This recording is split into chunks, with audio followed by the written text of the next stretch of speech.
He will share his experiences in the industry. And I'm sure, as I told you people before also, I'm sure till the time we are there, we will always have this session engraved in our hearts.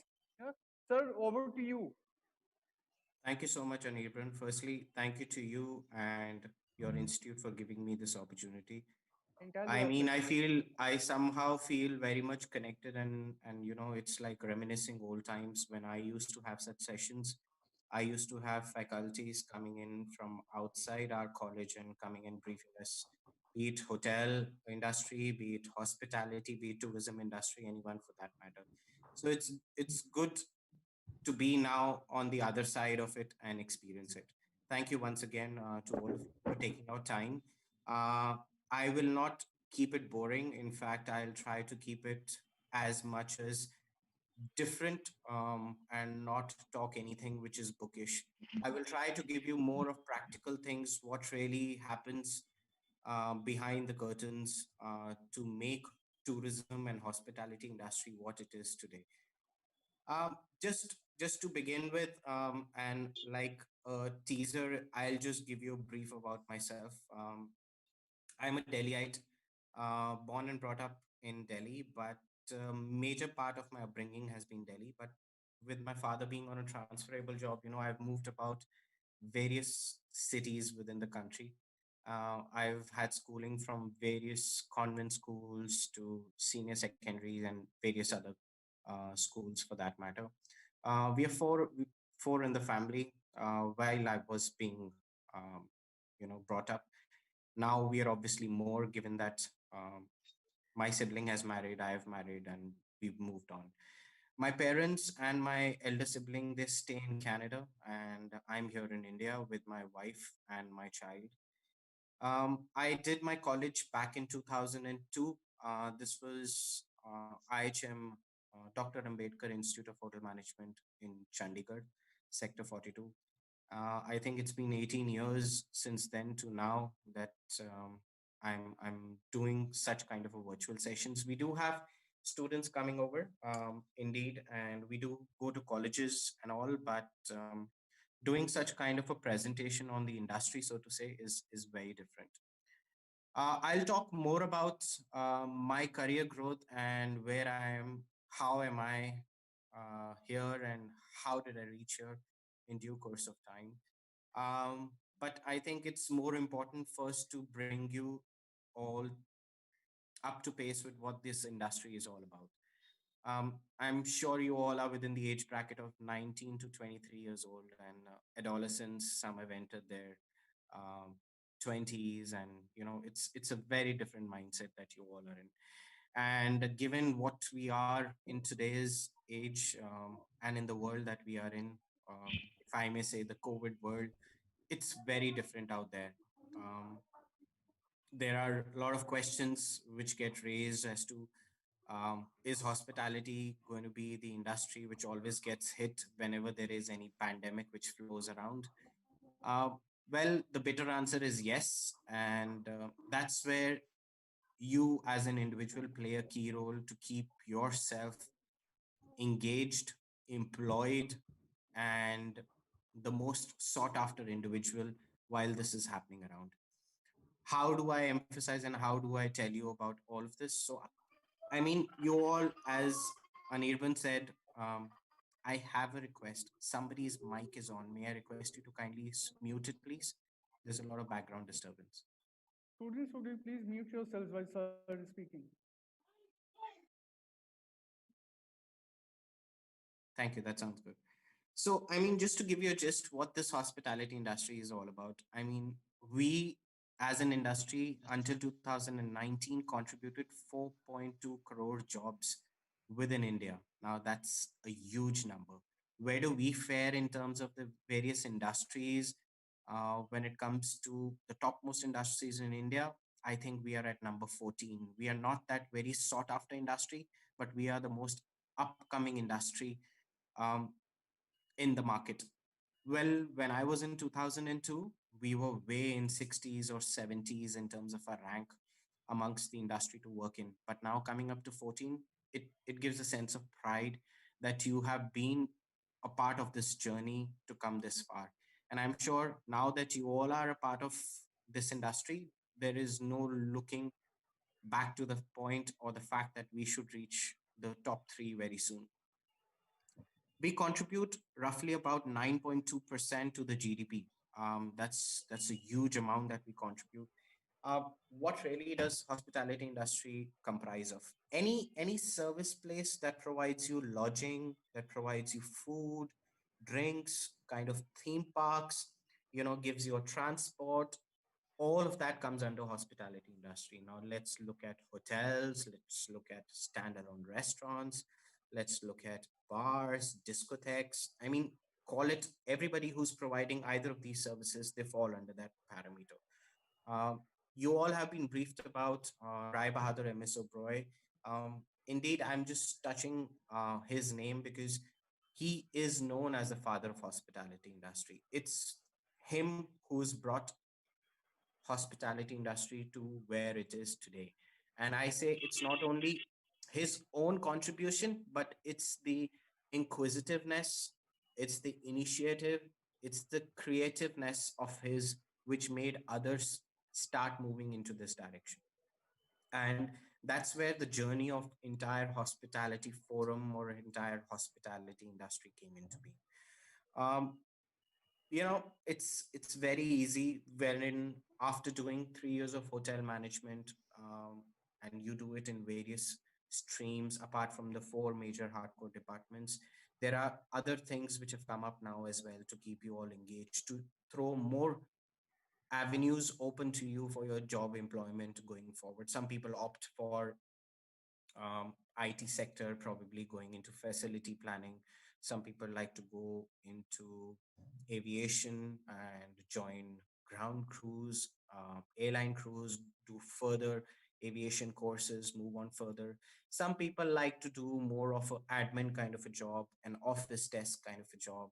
Some people still would like to give it a try across to hotels and see what really it is. Some people are good at numbers, so they like to go into revenue. Some people are good at that matter in planning, facility planning, and also they move into providing more of consultation or freelancing across to various corporate uh, uh, offices and MNCs around. That's something which is completely subjective, and that's your strength to explore in the upcoming years of your course that you have um, with IAM. But what I'm here to tell you is there are always four major hardcore departments around which the entire cycle revolves around. It seems very glamorous. I'm sure you all would have visited a hotel in your own time, at your own leisure, be it with friends, be it with family, be it on a wedding event, be it on an invite, or be it even an informal meeting you did with someone, even in the lobby for that matter, or you went to pick up someone who's already staying there. Um, you are here. There are many reasons. The first reason could be you like the glamour. The second reason could be yes, this was an easy choice out than other courses because less of studies and more of practical work. Yes, that could be another reason. Third, well, as I say, I got nothing, so I decided to go in for this. Yeah, that could be another thing. Or fourth, I wanted to do something different, and I felt that this was different. Maybe nobody in my family has done this, and I wanted to bring about a change, probably in the community, and that's the reason I'm here where I am, and I want to see where it takes me. Or your goal in life is something which for which the stepping stone is hospitality industry. So there could be numerous reasons, again very subjective and individualistic. It could be dependent on what factors and circumstances made you join this industry.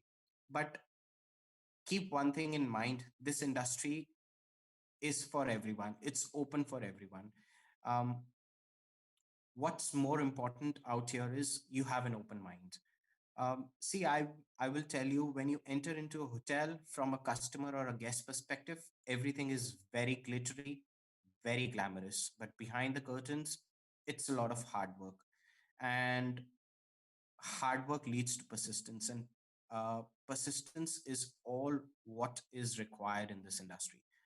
um, there are times when you all would feel that this job becomes more monotonous, very boring, same kind of thing I have to do. For example, if you're in housekeeping and let's say you're allocated across in public areas, you would be required to look after the upbeing of the public areas in terms of the floor being spick and span, all the touch points being looked after, the flower arrangement looking the way it is in terms of the standards. If if you are across on the floors, looking after guest floors, all the rooms to be in immaculate condition, anybody could walk in at any point of time and should not feel that they have entered a dirty room for that matter.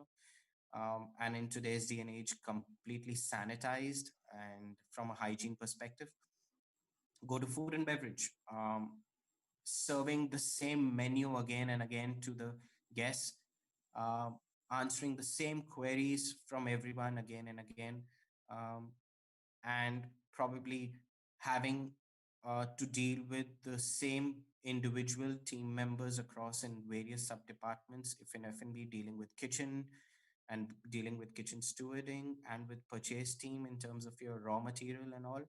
Front office, doing the same thing of checking in a guest, checking out a guest, handling reservation, answering telephones, delivering bags, delivering parcels, delivering courier, um, going up across to kitchen, cooking the same menu, doing the same mise en place. Um, I mean, I can go on and on, but I'm not here to tell you the fact that this is a doomsday. What I'm here to tell you is you need to be geared up to the fact that you are in an industry which revolves around churning the wheel, and the wheel rotates in only one direction, and that's about producing the same quality again and again. And that comes from individuals like you who have joined the industry. So now that you're here, it's important that you make up your mind and you move ahead with it. um, Industry is completely changed with the COVID world. um, if I was to just give you an example, um, pre February, I would say February is the time when we started to get hit with the COVID. Uh, Pre February, our hotel was doing an occupancy of approximately about 75, 76%. We are 436 room hotel. So 75%, that's nearly about 300 rooms per day, approximately. Now, 300 rooms per day is a huge turnover in terms of guests moving in and moving out. Now we are doing an occupancy of only about 15%. That's the amount of variation, that's the amount of change that has come through. What is the change brought to this industry? The change is brought to this industry is we need to accept change and we need to be open minded about the fact that there are times that technology will take over the labor intensive market. And ours is a very labor intensive market because um, we deal with individuals, and there is nothing that can beat personalization than technology. You could have a robot service your room, you could have a robot deliver your food, you could have a robot or a kiosk like you have in various airports to check you in. But the individualistic experience of an individual smiling behind the counter or behind um, the table, or even coming in front of you and providing you the warmth is immense. So look at it from that perspective and move forward with the growth of how this industry will bring about a change.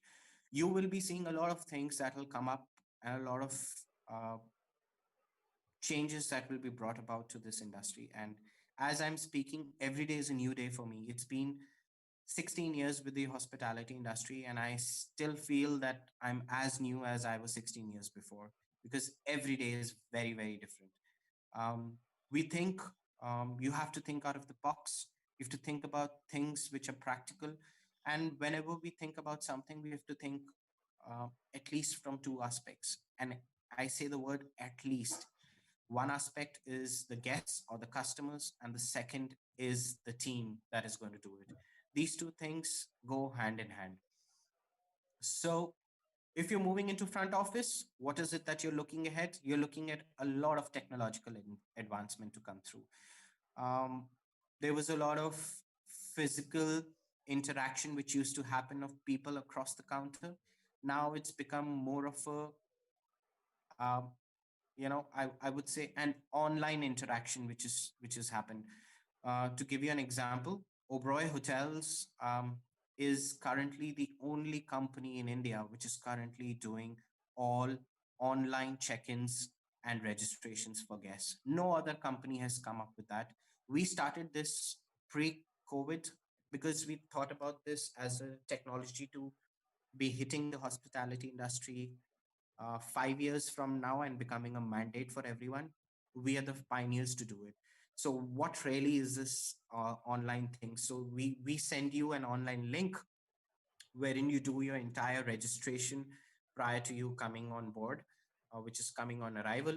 When you arrive in, there is just a QR code that you have to scan that registers an OTP across to us, which we give it to you, and you put it in that registered mobile through which you have done this online check-in, or your registered mobile that we have on record. That authenticates the transaction in terms of the individual standing is the same individual. It automatically downloads all the information onto our local property management system. We cross verify by looking at the individual with the photo identity, and we hand over the keys. That's it. So the only interaction out here is the person coming over to the counter, scanning the QR code, we giving the OTP and the keys. There is nothing, no signatures, no forms, nothing that we ask you to fill. Similarly, at the time of checkout, everything is seamless. We just send you your bills online on your registered email address with a CC payment link, which is a credit card payment link, so to say. But this credit card payment link gives you various avenues to do the payment through. You could pay through a credit card, you could pay through online banking, you could pay through a debit card, you could pay through a Google Pay, you could pay through a UPI app, you could pay through Phone Pay, you could pay through Paytm, name it, anything. That link has its further avenues that are linked to it, and it takes fraction of seconds. And when I say fraction of seconds, it's not just to boost, but it's practically the point. As of 5 minutes back, there was a checkout which happened, and the guest was praising because it took him barely less than 20 seconds to check out of the hotel. And that's the kind of experience that the guest would look at, because nobody wants to now get in physical touch with any individual or touch anything which they are unsure of in terms of how hygienic that thing is. Another thing which you will see being the cause of concern. Well, we all are living in the COVID world, but I think um, how do we depict that how hygienic, how sanitized is our areas on a day-to-day basis? And I think that goes to the fact that how publicly do you market it? Do you give reassurance to guests that we are doing it, or do you physically do it as well, or do you do both? So it's the choice that every company now wants to look at. Do they only market it? Probably do not walk the talk. So if I'm saying I do 10 things and I only do 5 things back end, well, if it comes to the eyes of a guest, yes, he's a guest for you now, probably might not come back to you forever. But if you only do things and do not market it, how will I come to know whether you're doing anything to keep your hotel safe and secure for me to travel and come to you? Uh, I believe the only way forward is to do both at all points of time, so that when the guest comes in, he's not only assured from the fact that he's come to a hotel which he or she has read about, that follows all the practices which are laid out by the government and should be done, and more for that matter, and comes and visualizes it as well and gets so much reassured that becomes a word of mouth publicity for you when that guest leaves the hotel. And we did a study as a company, word of mouth publicity makes you lose 194 customers if one customer goes dissatisfied. We just did a random study and analyzed it through facts, through trends, just to see. This was done back in 2013 by the company. And one bad customer leaving the hotel, or one dissatisfied guest leaving the hotel means 194 people will not come to you. These 194 could be the ones who have used your services in one way or the other earlier, or could be who have not even heard about you but are now never going to come to you. That's the power of word that spreads. So it's important. That's why I said that two things being done simultaneously reassures people. So that's the second thing which is very important, and which is going to be the way forward with the hospitality industry. And the second thing also leads to the fact that housekeeping in any hotel will play a key role. Well, we all believe that the word in itself depicts that there is so much that a housekeeping person will have to do. But let me tell you one thing: it's a teamwork which makes a difference. So it's not only housekeeping. Housekeeping can help you understand on how to do a task, but it's also upon individual departments and areas to ensure that the upkeep is as per the standards laid out. So probably there are many things which, like in front office, are being done by front office individuals. There are many things which in food and beverage are being done by food and beverage individuals. There are a lot of hygiene and sanitation protocols which are being followed by kitchen, and housekeeping in itself looks after the general area, which apart from these three major departments is a lot for them to look after as well. So that's the other thing. The next thing, which is going to be the new tomorrow. um, I spoke about it, and I'll emphasize more, is going to be technology. You know, technology is something which will never go away. um, and I say this with complete faith and basis my experience. And I'm sure others who are experienced more than me would vouch for it. In times to come, you would see that why would technology take over?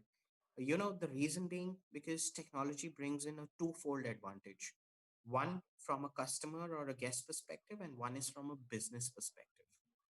A customer or a guest perspective is the ease. Once you have understood one of those technological products installed in any place of the hotel, wherever you go next time to any other hotel or any other such place which has the same product, you don't need to interact with anyone to understand. You just know the functions and you'll go. It's like once you've learned how to drive a car, it's not difficult to drive any other car, be it even an automatic car for that matter. So that's the advantage that a guest would have. So if I've done an online, like once you've done a kiosk check-in at the airport, I don't think even if you travel internationally and you see another kiosk, will you be afraid to go forward and try it? You know what will be the functionality. Probably the layout might just be a bit different, but more or less the functions would be the same. So it's a 70-30, where 70% remains the same and a 30% would be something which would be probably different in terms of the layout. Next, from a business perspective, as I said, you know, replace excessive labor with technological labor. So it is any day, people are more of a cost for any business than technology. Now, technology is a one time cost. You install a product, it's there. The only thing that you would require to probably spend on it would be the annual maintenance cost, known as AMC, which could be the upkeep of it, regular servicing of it. All of that gets covered within AMCs. So when you get an air condition, that's it. You just put it there. Your problem is solved at least for 2 or 3 years. Looking at the longevity and how the usage is, could be even longer. But I'm just saying, look at the amount of or the number of people that you can eliminate with one product being installed. Could be five, could be 10. And the cost is exponential because it's important to keep people happy. And the only way to keep people happy is to ensure that we probably praise them in terms of their remuneration, or we provide them some kind of incentive to keep them glued on to the kind of job that they're doing. That means increasing salary year on year. So if today you're earning 10,000, tomorrow giving you 12,000. So that's a cost which is increasing. With a product, the cost is stagnant. You've incurred it, that's it, you're done. So it is important from a business perspective as well that technology will move forward. Now, you all might be thinking, gosh, then where have I come? Why have I come into this? I should have gone into the IT sector. I should have gone into the production line. I should have gone here, there. I mean, there are many ways. For me, you are still young. It's easy for you to adapt. But for people like us who've been in this industry, a change becomes difficult for us to look at it from that perspective.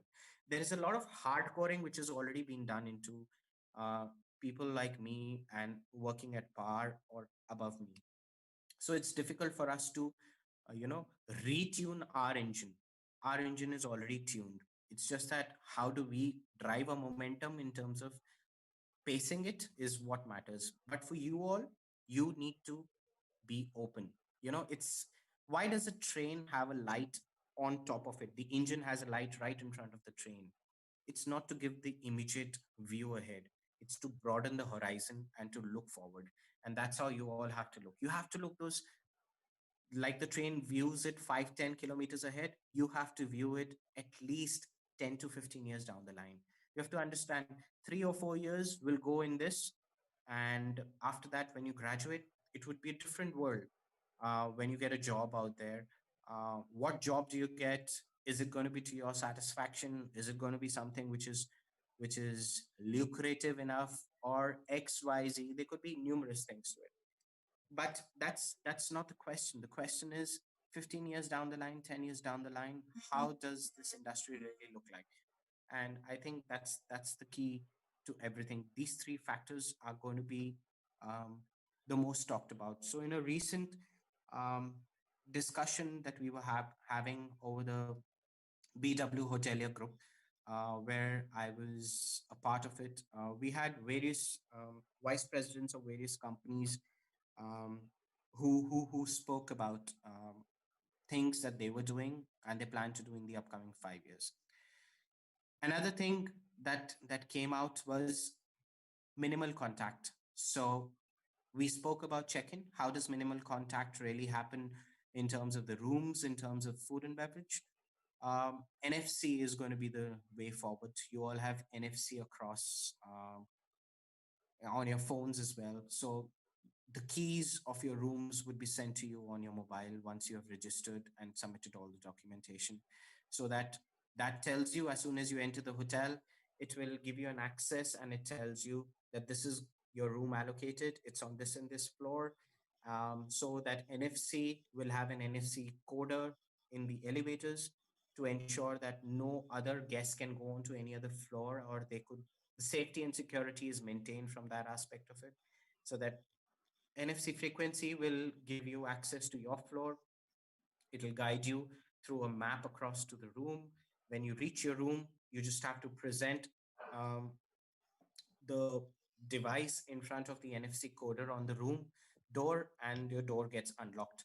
Um, this is something which is very much prevalent in states, in Canada, and in the Western world, but not something which is very much here. So people who are planning to go abroad, this is already there. So this is not going to be something which is going to be a hallelujah for you, but it's going to be something which is going to come up in India pretty soon. So this is how it's going to be a completely touch free. All the rooms will have an iPad or a virtual screen, which will have all the services enabled in the hotel, which means a virtual, the way you could create a virtual wall for yourself, you could select what you want to watch and live stream it on your television, or you could order your food sitting there right on your bed by just selecting the menu, which automatically talks backend to the systems in food and beverage.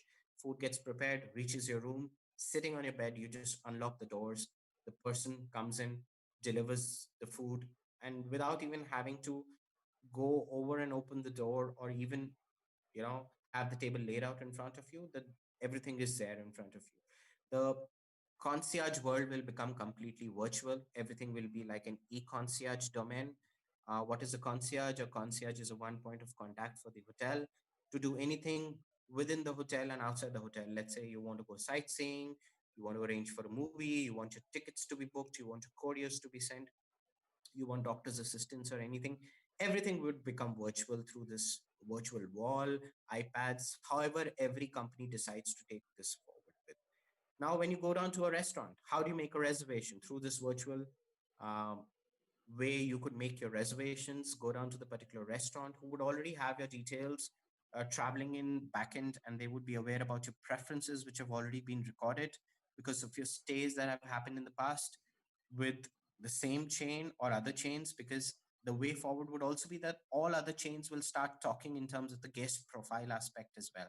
So there's going to be a common cloud system which is going to be there, which will have profiles of, let's say, Sandeep Chopra profile will sit across in the virtual cloud, and every company or every hotel chain 10, 15 years down the line will be able to pull out the details. So if you're checking into a Hyatt, if you're checking into a Taj, you're checking into a Marriott, you're checking into an Oberoi, everywhere you go, you'll have the same standards in terms of the preferences being met.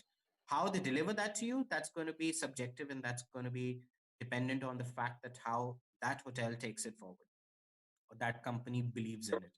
But that's something which is going to be coming soon as well. So the reservation travels to the restaurant. Now the restaurant has all barcode enabled menus there, so you really don't have to bother about asking for a menu card or a beverage card. You just scan the barcode, the order comes up out there, you place your order through that app only, or the link further wherever it takes you. The order goes in, the food comes to you. Again, the seamless way of paying through food and beverage, everything is going to be that. How much of kitchen is going to be virtual? Well, that's something that still was a debatable topic that was happening in the discussion forum that I was telling you about. That's a skill based thing, and I don't think skills can be replaced with technology pretty soon, unless and until multitasking is something that would be required, but a product can deliver one kind of a skill but would not be able to deliver two at the same time. Yes, technology, I'm sure, must be getting developed pretty soon to answer my question as well. But what's important in this entire thing that I've told you to take away is, don't look at the problem, because tomorrow this problem would not be a problem. This problem would be something which is a change that's already happened when you come on board. You need to look at it from a perspective that this would be an opportunity for you all. And how you take this opportunity forward, that will define how charismatic are you in your own way and how can you lead teams. So I would like to leave you with 5 or 6 points which you need to keep in mind when you're moving forward, and then I will tell you about my industry and my journey, and few interesting points and takeaways from that. The first thing that I want you to keep in mind is, um, you know, quality is important. Um, One thing I've learned over my 16 years out here, you can deliver, let's say, a dish in X way, Y way, or Z way. Tomorrow, when I come back, if you can deliver the dish in all three ways again, for me, you're consistent. But if you bring in a change to it, which dilutes the essence of that dish, then I'm sorry, the quality has been compromised. And that's what they look at. So if the company that you work with believes or has certain values, and that values those values you can imbibe and go forward with, you will never get unnoticed. You will always get noticed. That's very, very important. They say be thorough with whatever you do, be diligent and do it thoroughly. You will always get noticed, as I said, and there are always shortcuts that you will find to do things. There are always the quick methods or the quick ways. When you go for your industrial exposure trainings to various hotels or wherever you opt for, you will see that people will teach you the ways to do things faster, more efficiently. But I think efficiency only comes with practice. It doesn't come with the way how you do things. It's about efficiency of doing one thing again and again and again and again and again and again. I can go on and go on and go on and go on, but you will only achieve efficiency once you have done it again and again. That's how you will increase your speed. That's how you will ensure that you are being able to monitor your own quality. That's very, very important. Monitor yourself, whether you're doing it the same way that you have been doing the first time. All right. And persistence, I spoke about it in the beginning and I'll emphasize it again. Persistence and determination can get you places. Knowledge, everybody will have. Talent, everybody will have. You could have a great resume, a perfect resume. But can I tell you one thing? A lot of hard work and a lot of rejections is when one acceptance will make you immensely happy. And then you will know being persistent yields the desired results. Sometimes the first shot also gets you the results, but that really would not be the fun to it. You might feel proud, boss, look, I did it. Great. I'm a superstar, I'm a rock star. I've been able to do it in the first go. I'm a dude, I'm a dudette. But I think the fun and the joy of failing and then achieving it is different. It's immense. And I can safely say I have never succeeded in my first go. I've always failed, and then when I've achieved it, it's accomplished. And then you can, that's a checkbox that you tick it out of your list, and the fun of and the joy of moving forward is immense. Be open minded and inquisitive. You all would have come with thoughts. I want to join front office, I want to join food and beverage, I want to join housekeeping, or some would have already opted for it. But tomorrow, the world is going to be very different. I had said it in how the industry is currently. It's important that you look at those areas which you don't like, which you find difficult, which you're not interested with. But persistence of doing that particular area and creating a teeny meeny kind of an interest in that will help you quite a lot. If anybody has seen the movie on Netflix, The Founder, there is an example in that. Now the person who has really driven McDonald's to what is McDonald's today was a salesman. Ray Kroc was his name. He used to sell mixers by going door to door to various drive-in places across in the states. He got an order for 6 mixers and he couldn't believe it. So he called up the particular company and they said, don't do 6, make it 8.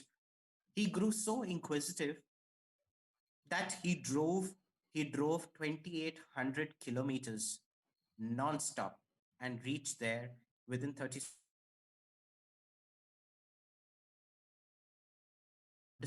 He had not sold one mixer in the past 1 whole month.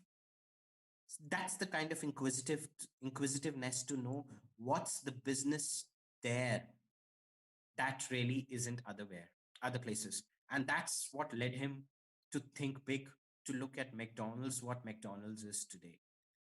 So, I mean, be inquisitive, be open minded, don't be narrow. From a salesman, he became the co owner to being the owner and the founder, eventually naming himself the founder of McDonald's. Ray Kroc is his name. If you haven't watched it, beautiful movie, go ahead and watch it. Communication skill. It's important to be a great storyteller. And I put it that way. How you market yourself, how you talk about yourself, how you conduct yourself. That really is the key. The first impression is the last impression. Most of you would have heard it. And believe me, when I'm sitting in for interviews and I'm looking at people, that exactly is the truth. The first impression is the last impression. The person could be immaculately groomed, great hair, amazing makeup done by a lady, great sari draping, perfect business suit, a gentleman wearing polished shoes, prim and prime. But when you open your mouth, if you don't have what it takes, if you don't have the communication skill, you'll fall flat on your face. So it's important that every one of you interacts amongst yourself in English. And it it ain't a prideful thing being an Indian to say that English should be the thing that you interacting most with. But if career is something on your mind, yes, English is something which is more of a universal language that is required.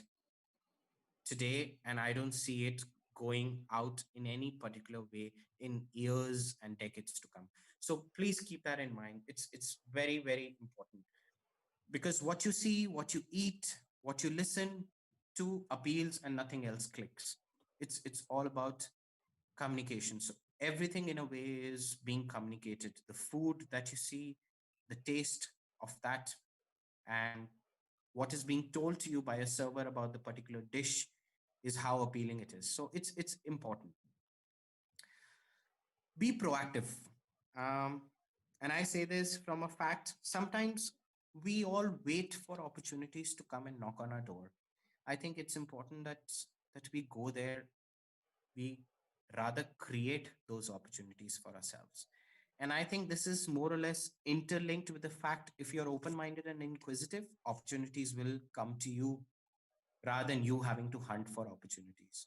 But if you are close minded and you're not that inquisitive, they say, I'm happy with what I get, then yes, probably you will take time to grow. But if you're inquisitive, you're eager to learn, you're proactive in going forward and taking that opportunity, there is no looking back. And it's a cutthroat competition. I'm sorry, Anirban, but I'll put it this way. For every individual, it's a cutthroat competition out there, and it's a market wherein you have to be better than the other. The only way you I'm can. very happy actually, sir, that on their day one of induction, somebody has told it to them, so that Yeah. there are no free lunches in this world. True, absolutely. He exactly nailed the saying that I was going to say. There are no free lunches. You don't get anything for free. It's important that you understand that you are here for a bigger purpose in life, and the bigger purpose in life is to stand on your 2 feet to make your own parents proud. And the only way that you can do it is carry these qualities with you, because and these are generic qualities. It's not related to hospitality. Let's say tomorrow, after 3 or 4 years of your course, you decide, I don't want to do hotels. I don't want to go into aviation. I don't want to go into any kind of field that I've learned in hospitality. I want to go into something wherein I can earn money faster. But believe me, where can you earn money faster? There is nothing known as earn money faster. Everything comes with great pain, with great effort, and a lot of hard work. And that only comes through if you carry these qualities with you, because somewhere down the line, you are interacting with another person who will either buy a product or buy your service or buy you as an individual. But if you don't have these qualities, what will that person look into you for? So it's important that you understand that you have these qualities. And I say it in one word: smitten, SMITTEN. Make the person go spellbound with what you do so that the person remembers you forever. Let's say tomorrow you join and you go into training of a particular hotel. You're given one task to do, and that one task, let me look at the most uh, lowest amongst all the tasks, which you feel is a demeaning work. Let's say you are asked to lift bags and deliver bags to guest rooms. But believe me, if you do that with with your own charisma, if you do that with a proper standard and you do that with a proper poise, those individuals noticing you will always remember you and will want to call you back. Would want to call you back, not because you could do bags so efficiently, but it's the nature and the attitude that you possess. That's what makes the difference. So choose a job you love, and you will never have to work a day in your life. Confucius once said this. It's a Chinese proverb which trans, you know, transpons into this in English. Choose a job you love and you'll never have to work in life again. It's very important. So now that you all have chosen this, please go ahead with complete passion, complete open mind, complete inquisitiveness, great communication skills, very important, being proactive at all points of time, and last but not the least, um, ensure that you're persistent. Sum it up: shoot for the moon or be ambitious. They say, at least aim for the moon, you land up in the stars. So aim big in life. Don't have small goals in life that 2 years down the line, this, whenever you go in for, probably speak to people tomorrow for your interviews, You will say, I want a job wherein I I am happy after the job. I earn well. I My parents are able to say or I feel proud of me. Now these are good things. These are very emotional things. Good to hear. Practical, professional. I am sorry, not. I would smile as an interviewer to you, but I would not select you. It's important that you show us how ambitious you are. Where do you want to be in your life? How do you want to get there? How greedy are you to get things? That shows your determination. That shows how much motivated you are within yourself to achieve something. Now, tomorrow, when you go into your classes, I'm sure it's a virtual world as of now, but tomorrow, with God's grace, whenever things open up and you go into your classes, if you do things half heartedly, yeah, you might learn theoretically, but practically is what makes the difference. The theory part is only here. Practically, it's all in your body and all in your body movements. So it's important that you do it with passion and with determination, with the same motivation at all points of time. So please, guys, take these things with you, keep them in mind, and it's a big industry out there. Don't narrow it down only to hotels. As I mentioned, it's a vast opportunity pool, and I'm sure it's just a matter of time um, that this COVID thing is with us, but COVID will either become a part of our life and we'll have to live with it, or either we would have moved away from it and moved ahead more stronger, more faster, and more eager. So if you really want to be a part of that race, you have to fall in the herd. You can be a leader tomorrow, but get into the herd first. It's very important. Now, I mean, not to talk more about the industry, I'll tell you a bit about myself. So after my no, I'll start with my education. So IHM Chandigarh 2002. uh, my first day at college, I didn't know anyone at all. I came from Delhi. Unfortunately, my batch had no Delhiites at all. And being Chandigarh, it had a lot of localites. So a lot of localites were there. I felt very intimidated. I felt very aloof from the group. But I kept one quality in myself. I always had this habit and my nature that I used to go forward myself and ensure I interact with people. People call this an extrovert as a quality. Some people call that um, you know I am self motivated. um, I like to drive things on my own. There are various ways that people look at things. I look at it this way: I don't want to be aloof. I need to have company. Yeah, and I don't bother about how the person is, because saying a hi, hello, and interacting few things with that person does not make me judge the nature of the person. So whether the person is bad or good, that's not about me to judge. I think that's about the world to see. If I find that individual respectable enough for him or her to respect me, that's where it ended. So I went forward, I made friends, and I was an average academic person. um, I'm sorry, my average means I usually stood second or third in class. I know average for you all must be 10, 12, 15, 16th in class, but I used to be second or third. I never used to like coming first because I had seen my fellow colleagues who used to come first. They used to be consistently nagged by others. Hey, give me your journals. I want to copy things. Hey, give me this. I want. Now, my nature was not that. I used to do my stuff. I used to do my work, but then I used to ensure that I have time for myself. I enjoyed life as well simultaneously. um, I used to grasp things in the class, so I used to be very attentive in the class. But when I used to go back to my hostel, I used to ensure that I don't study at all. Yes, there was some kind of homework and curriculums and various projects and all that need to be submitted. Post doing all of that, extra studies, not my kitty. Because I believe there was more for me to enjoy, go out, meet more people, understand the nature of the people, because at that time I believed that this industry was about knowing people. But I believe at this time, at the juncture where you are in, it's important for you all to read, because how much of individual interaction, as I've mentioned in my past, interaction? Will you have moving tomorrow? That's still a question.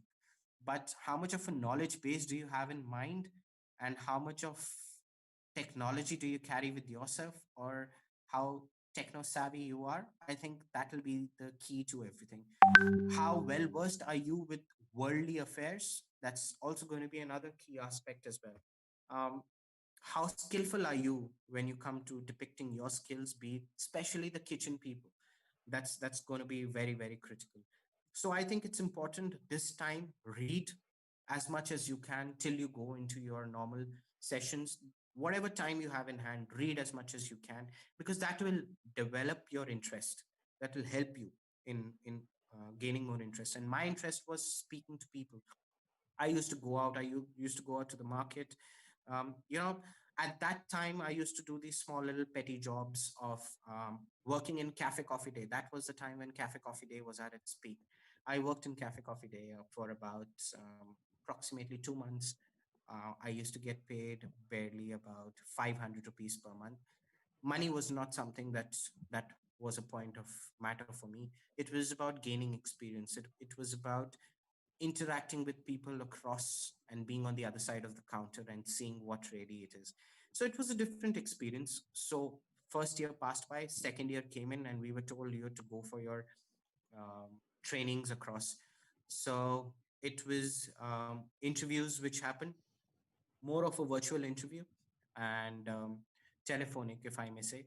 So telephonic interviews happened. We all got selected. Those who didn't get selected, the faculty helped us in help them in getting placed across in various hotels. So we went across. My hotel was the Taj Mahal Hotel in Delhi, a very different hotel. Um, I will tell you what I did, and I'll be brutally honest with you. You could curse me, and Irbun would curse me for this, but at front office, I have only opened doors, and I've only delivered bags, and I've only delivered parcels. I've only done three things practically myself, without anybody having to monitor me, supervise me. But what have I learned apart from that? Whenever my shift used to get over, I used to go into the back area. I used to update registration cards. I used to understand the system. I used to look at the various reports that they all used to make. I used to just stand. I never used to question. And whenever the entire thing was done by that individual, I used to note down my questions and then put forward the questions. um, Understanding the mood of the person was also very important, because you don't want the person to get ticked off. If the person is unhappy, I'm sure you'll get the most answers, which will be the shortcuts, or you will never get an answer out of that individual. So I played it smart there. I used to understand the nerve of that individual at that moment, and then put the question forward. So I that's how I learned. What did I do in food and beverage? I was just a clearance person. I was asked, table number 21, clearance kar de. So I used to go, I used to just pick up the salver, and I used to go and clear the table. But I observed a lot. While clearing the table, I understood how much did a guest eat any. So this was after probably 2 weeks into the same restaurant. I understood the guest never used to eat one particular kind of dish. Every guest used to leave some part of it, to only understand later from the chef that the portioning size of that particular dish was so huge that nobody could ever finish it. But that was the most delicious dish on the menu. Hence, it was known as a bullseye dessert, which was in Machan, their coffee shop. So, I mean, these small little things helped me gauge quite a lot. While I was doing clearance, I understood various brands of beers, various crockery brands and cutlery brands. And believe me, when my appraisal came, and when I had the manager taking my appraisal, happened to be a lady. She was pleasantly surprised about the immense knowledge that I had. Not because I knew the menu. No, I didn't know the menu. Not because I knew how many, uh, what is the revenue that that restaurant did. No, I did not know that. But I knew these small little things which were eye for detail. And I was so passionate about what I did that I ensured that I learned something and I never went home unhappy. So that was food and beverage. Kitchen, I was given the Chinese kitchen, and I was only chopping vegetables, but it was so different for me because I practically learned the various cuts, and I became so efficient in various cuts of the vegetables that I had. I learned so many exotic vegetables, which probably only in books I read through in my college days. And I'm sure with now you would have a lot more practically available, but in our times in 2002, you practically did not have all of these things available off the shelf for you to get it. So that enhanced my knowledge. I I even stood by the wok to understand how the cooking of Chinese food really happens. It was amazing to see. You know, the tossing seems very intriguing for people, but there is a very unique thing to it.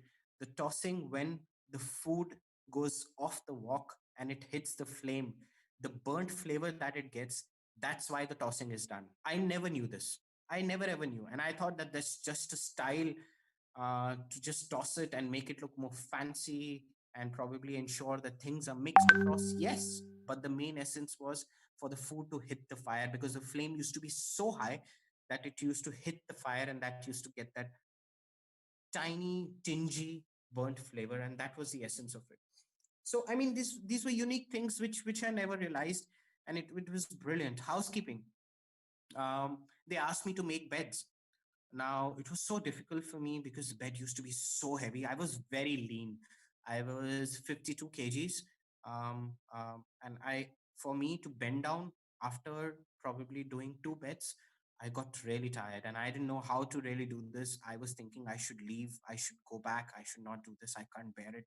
I called up my mother from my, accommodation, and I told her I can't do this and all.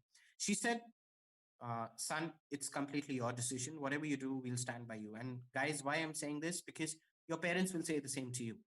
They will stand by your decision, but your decision needs to be well thought of and should not be emotional. Yes, emotions matter, but should not be emotional. I feel it needs to be more practical. And that's where I thought that why should I give up? Let me give another try. So I understood a different method of doing it, but yielding the same kind of result. And I practiced it on one particular bed 7 times. That made me efficient.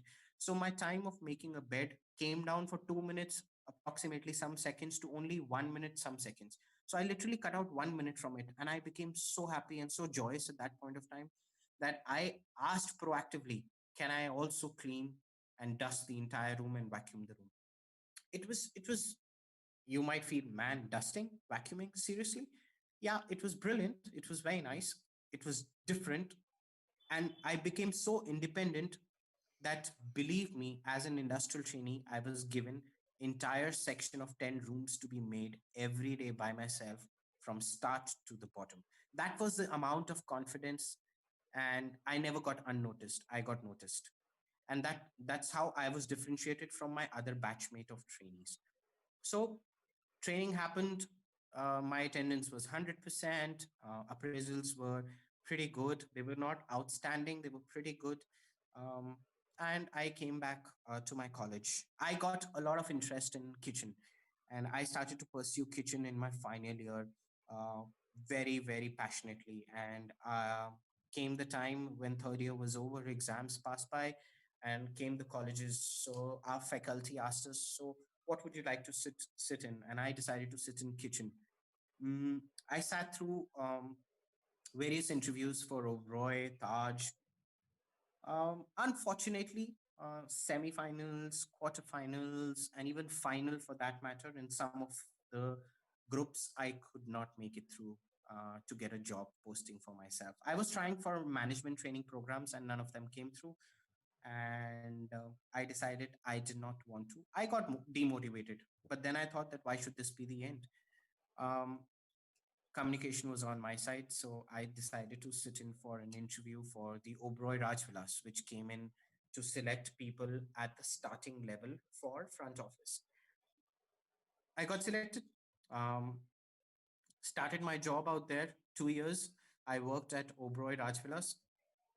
9 months I only worked at the bell desk. Bell desk, I used to deliver newspapers, I used to deliver bags, I used to clean golf carts. I had shitloads of fun. You all can think, I mean, 9 months, how can you deliver bags? How can you just deliver newspapers? I made friends within the department and other departments that help me to keep my job engaged. I carry the same philosophy I used to do in industrial training. I used to learn other things. Seeing this, my front office manager suddenly one day said, um, if I may speak in Hindi, Sandy. I said, yes. Concierge karega? I said, why not? I would love to do concierge. And that's it. I never looked back at Bellis. Then came concierge. Within 3 months, I was moved across to front desk. Then I was moved across to cashier, reservations, and I was about to get into supervisor development program when Oberoi School of Learning and Development happened, which is OCLD. I appeared for it in the first year. I failed. I appeared in my college days. I never got selected. I said, let's give it one more try. Why is it so difficult? Why can't I get through? What is different in this Oberoi School of Learning and Development? I got no feedback because those days were the time when you used to never get any feedback from anyone. You used to just get an acceptance or a rejection. I decided I prepared myself from food and beverage perspective, from front office perspective, because OCLD takes on board kitchen, housekeeping, and guest service management associate. And I wanted to sit for guest service management associate, not kitchen this time, because 2 years had gone by. I was out of touch, out of skills, so it didn't make sense, and I would have got rejected only on those grounds that you are not working. Why kitchen? So I prepared a lot with food and beverage. I learned wines, I learned about spirits, I learned about food. Um, I started venturing out. That time I used to get paid only 4,200 rupees in my hand. I had bought a new motorbike. I had EMI to pay of the motorbike, which was 1,800 rupees per month. I had to pay rent where I used to stay with my friend of 2,000 rupees. That made it 3,200, and I was just left with 1,000 rupees. Now, in 1,000 rupees, I used to ensure that I save money and I used to go out to these small little eateries, joints, different places to experience food, to understand, and probably go out for a drink or two with my friend to to taste various spirits as well. Drinking was not a joy, so to say, but to understand the spirits and taste it, so that you become more passionate. You can talk about it. It's about when you have driven a car, you can talk about how driving is, but if you have not, you can only talk about of what you have seen. So once you have had the thing, it makes it more interesting, and you can talk about more facts. So I was able to do that, and I cracked OCLD. OCLD happened 2007. Again, new world. Did not know anyone. Nobody from my hotel got selected apart from myself. So, I mean, it was completely mind boggling. It was different. Now, from a working environment, I had gone back to school. Um, why I say school? Because there was a uniform. You had classroom sessions. There was a code of conduct that you had to maintain in the classrooms. And I was not used to sitting in classrooms now, sitting for 12 hours, attending lectures. I used to feel sleepy. I used to yawn.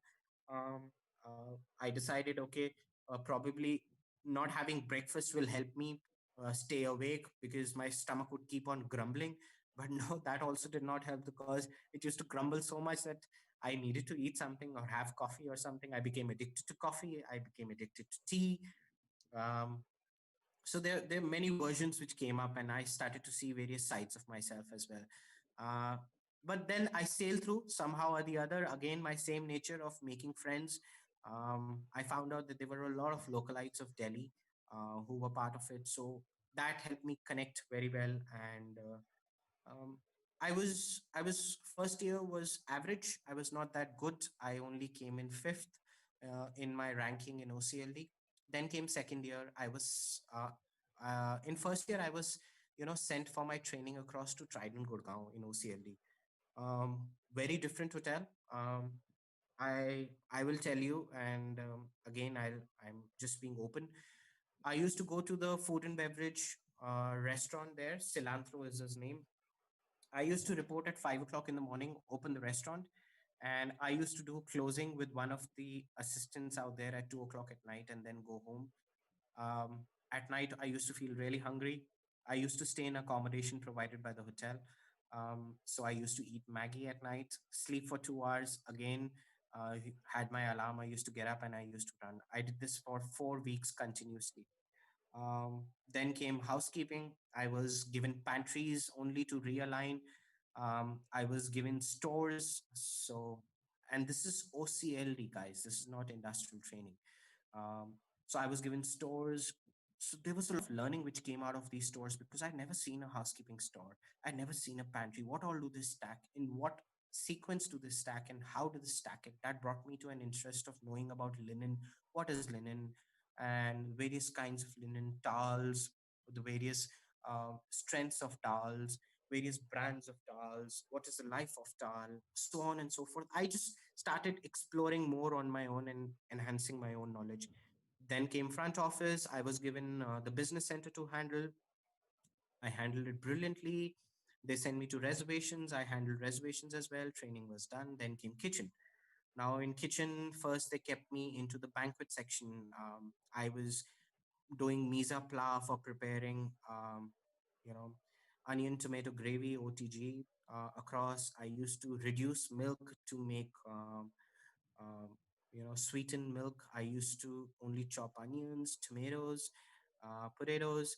Then one day I asked the chef on my own by being proactive. I saw him putting breads in the tandoor, and I was like, man, I am scared, but I need to get rid of my fear. I decided that I would want to put in a bread or two into tandoor so that I want to feel the heat, what really it is. Because back in those days when I was into kitchen, I never got an opportunity of tandoor, and this was one thing which I was craving. The chef was kind enough, um, and made me do it, but after the work hours. So I made breads. I got rid of the first one, went down straight away, never got stuck to the tandoor. The second one also kept on hanging and dangling, never was the perfect one. The third, fourth, finally, the seventh bread, I was able to make a perfect roti, a tandoori roti. So, I mean, I felt so happy. It was a great joy. Is when I learned more about tandoor, about how seasoning is done, what kind of tandoors are available. I learned about something known as electric tandoor, which nowadays is very common, but back in those days was something which was very unique to a hotel. So then kitchen got over, appraisals happened. They all went pretty fine. I scored about 7, 8 out of 10 on all the appraisals.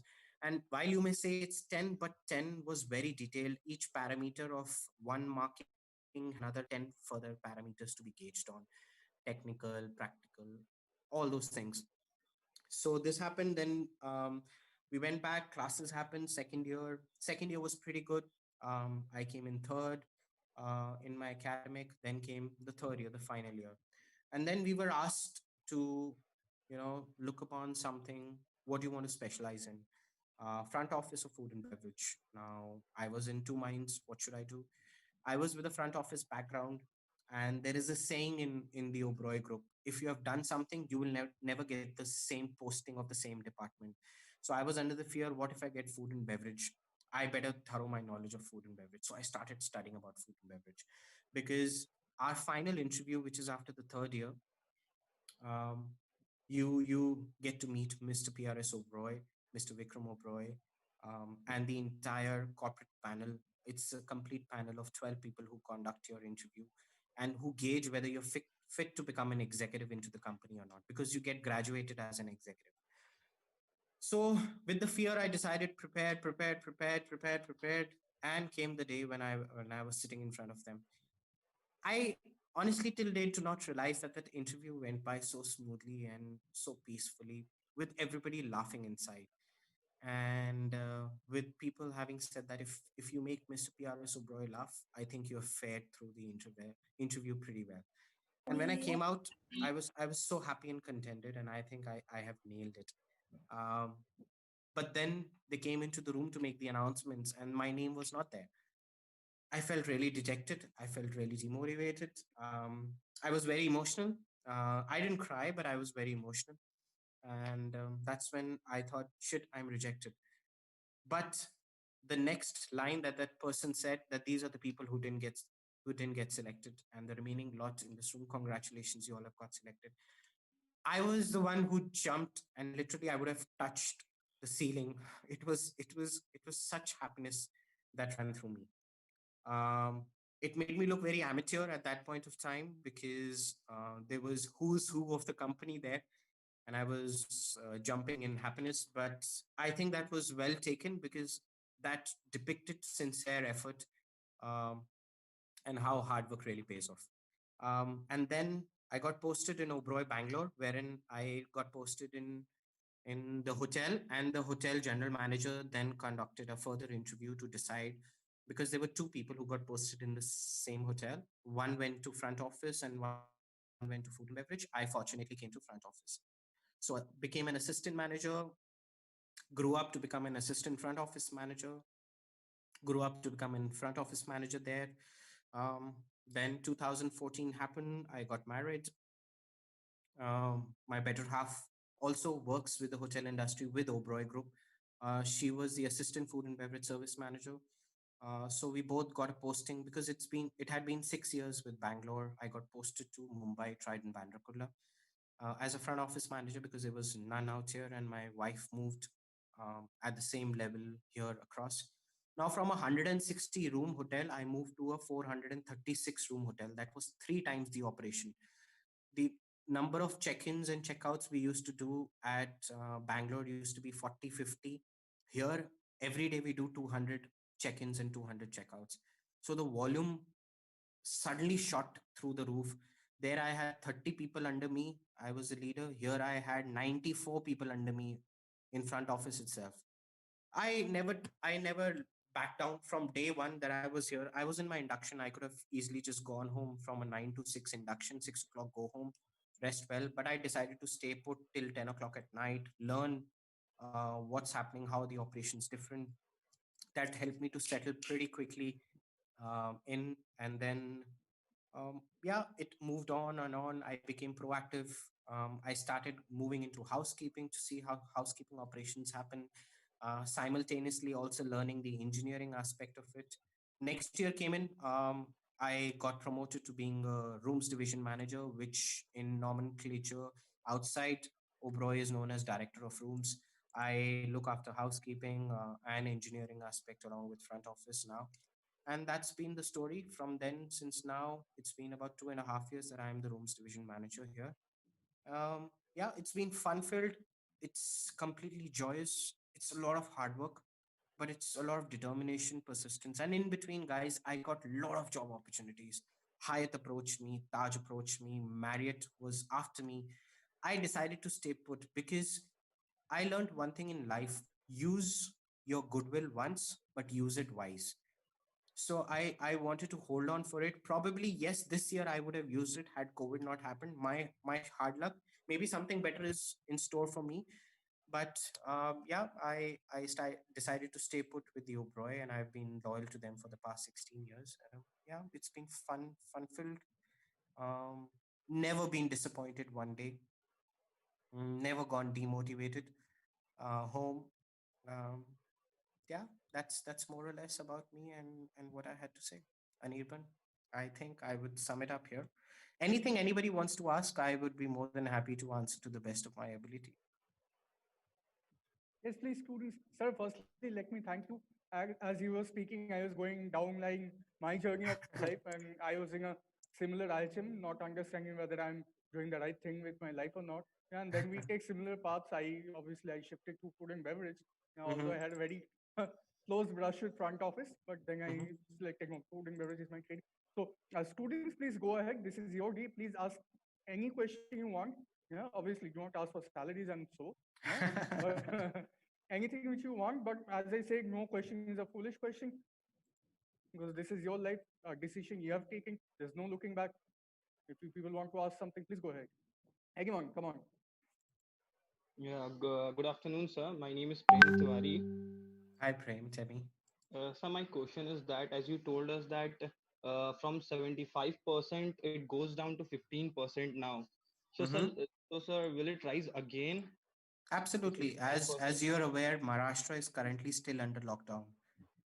It is under lockdown till 31st of August, and we hope that that lockdown goes away because that is restricting a lot of movement for people to come on board. People are still skeptical. Will they be caught hold by the local cops if they move about? Whereas the Maharashtra government has been explicitly clear about the fact that you can go and stay on a leisure trip across, but people are still skeptical. So we are expected to see the occupancies rising up post October onwards, and probably hit the mark of somewhere approximately going up to 40s, if not really 70s, because a lot of hotels still bank on international travel. And I think till the time the government works around the fact that the quarantine period gets reduced or waived off, I think that international travel might still pose a challenge for everyone to come into India. So yeah, hopefully the vaccine should come out soon, uh, give more inroads for us to capture the market. We do see it coming up pretty soon. Yes, So one more question. sure. So as you told, like that, as you told that technologies are arising nowadays. Mm-hmm. So will technologies like they're arising will bring unemployment for a person who belongs from hotel industry? If that was the case, I think I would not have been on this call. I would have also been unemployed. That's not the thing. And I said this. How do you? I said the word smitten. How good are you at what you do is what defines your job role. So I think do what you love, and you will never ever have to look back. Uh, there is not going to be unemployment if I was to answer it. It might be relocation of employment to a different field, but it won't be unemployment. Okay, thank you, sir. Most welcome. Anyone else has any questions for sir?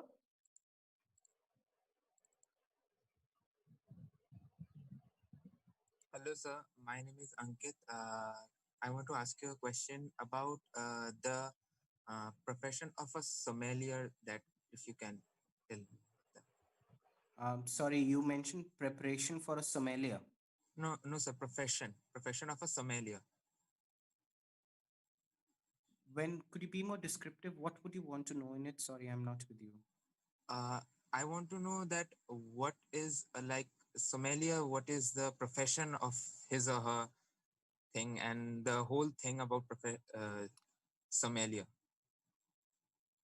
I've just Just heard I've just heard from my sister, elder sister.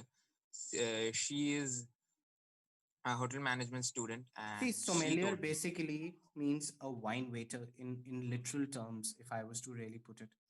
Now, for that, it's very important that there are certain courses, and I'm sure Anirban will guide you. There is something known as WSAT program, which you have to do in order to gain your experience for wines. So it's basically a wine connoisseur who knows in and out about wines of the world, the upcoming wines, understands what kind of wine will yield what kind of flavor, can taste a wine and can tell you the notes of it, what flavors really come out of it, and recommends wines across at various corporate dinners or high-end dinners in order to ensure the revenues are boosted of that particular hotel. A sommelier is very key. Very few hotels have sommeliers or people who have done WSAT program. In my company itself, I can tell you I know only a handful of them. My hotel has one. I know one in Bangalore and there is one in Delhi. I can't think of or know of anyone else who's done this WSAT course. So WSAT course is very important for you to get into the sommelier program. And further, I it is recommended that you travel abroad or probably to the local vineyards to taste and understand the complete wine production, to wine tasting, to everything about wine. So it's you have to eat, breathe, and drink wine in and out to be really called a sommelier. Anirban, I'm sure you would be able to add more in due course of Yes, time and help I them with want. the courses. Yes, definitely. And at IAM, we do have a tie-up with the WSET program. So when the students progress through their studies, once they're into second year, they're talking about wines. We generally encourage the students who like Ankit said, he wanted to know about sommelier. So Okay, we encourage these students to go forward and brilliant, enroll for this program. brilliant, very good. Glad to Thank you, hear that. sir. Thank you, sir. All right. Okay, students, if you do not have any questions, then maybe we can slowly wrap up. Although I'm sure like we're enjoying every part of it, and but definitely all good things must come to an end, and I'm sure you've been keeping sir tied up for a pretty long time. That's all right. So, sir, I'm sure the students have gained hugely from this interaction, and they would now know like how the life of a hotelier goes around. And this morning also we were talking about pretty things like performance, perseverance, and how to stick on to the career. And then again, like from coming from you, again, I'm sure they would now have much broader things to look forward. Just be prepared for a new world out there, and just keep one thing with you. There is a Marriott philosophy, and I'll say that accept change or it'll be forced down upon you. And that's the world that we all live in. You have to accept change with open arms, or it'll just be forced down upon you, or you might not just be able to survive. So that's a Exactly. bitter reality. Right. Right.